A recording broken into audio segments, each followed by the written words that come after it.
Também houve necessidade de desenvolver métodos para calcular as unidades dos produtos, contar a passagem do tempo, medir as cheias e as vazantes dos rios para entender melhor o comportamento da natureza, como a sucessão de estações do ano. Era muito importante saber e calcular, registrar as mudanças que ocorriam na natureza, pois disso dependia o sucesso das plantações e, por consequência, a abundância ou escassez dos alimentos. Então, eles começaram a observar com maiores detalhes o tempo exato de colheita, de plantio, para que a produção do que fosse semeado surtisse efeito, né? Ou seja, desse bastante frutos. O desenvolvimento desse conhecimento foi determinante para a progressão das ciências, como a matemática e a astronomia, por exemplo. O comércio. Com o desenvolvimento de novas técnicas e ferramentas agrícolas, houve um crescente aumento da produção agrícola. A abundância de alimentos permitiu a manutenção de um estoque e estimulou o surgimento de uma nova política, o comércio. Além da troca de produtos agrícolas entre habitantes de uma mesma vila ou cidade, passou a existir também a troca entre diferentes aldeias e cidades. Isso foi conhecido mais tarde como escambo. O que era isso? Eu tinha uma plantação e eu plantava muito milho. E aí o vizinho tinha uma plantação e tinha muita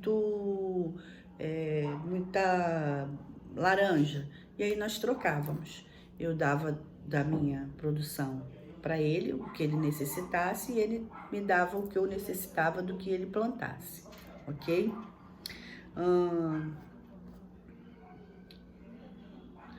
Nesse período surgiram também as primeiras rotas de comércio entre os povos distantes. O comércio a longa distância era a maior parte das vezes realizado por comerciantes nômades, que facilitavam a troca de mercadoria entre as diferentes vilas e cidades. Muitas dessas vilas e cidades passaram também a servir como pontos de encontro entre mercadores e consumidores, transformando-se em centros urbanos com grande concentração de pessoas e atividades econômicas diversificadas. Então, uma pessoa que era comerciante, né, nessa época, normalmente eles eram nômades. Então, eles iam de cidade em cidade, de povoado em povoado, fazendo a troca, vendendo, né, as mercadorias que eles tinham. E acabava que essas cidades, esses polos, acabavam que eles formavam grandes centros comerciais naquela época, tá, gente? Virou a folha, a divisão do trabalho. O aparecimento de diferentes atividades fez com que surgisse uma divisão do trabalho, ou seja, enquanto algumas pessoas se dedicavam exclusivamente à agricultura, outros trabalhavam no comércio. Alguns eram artesãos e havia também os soldados que garantiam a segurança desses novos centros urbanos. Com tanta atividade acontecendo ao mesmo tempo e tantas pessoas em movimento, foi necessário também o desenvolvimento de uma estrutura administrativa que mantivesse a ordem e o funcionamento dessas cidades.